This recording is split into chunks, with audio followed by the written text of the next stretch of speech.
老铁们，大家好。北红尾渠呢，属于雀形目东科红尾渠属，俗称为火焰、窝窝燕。这种小鸟呢，主要是生活在山地地形、林园和村边，这个村落周边。外形漂亮，羽毛艳丽，是叫声婉转，深受老铁们的喜爱，是户外摄影和这个野外观鸟的老铁们的主要对象。这种鸟呢，小鸟和老鸟如何区分呢？今天我跟大家分享一下。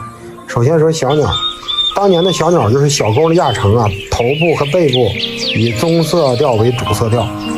老鸟呢，头部是银白色的，然后后背呢，颜色比较深，羽毛特别发黑所以说这个老鸟和小鸟这个腹部都是栗红色，但是老鸟的颜色深于小鸟。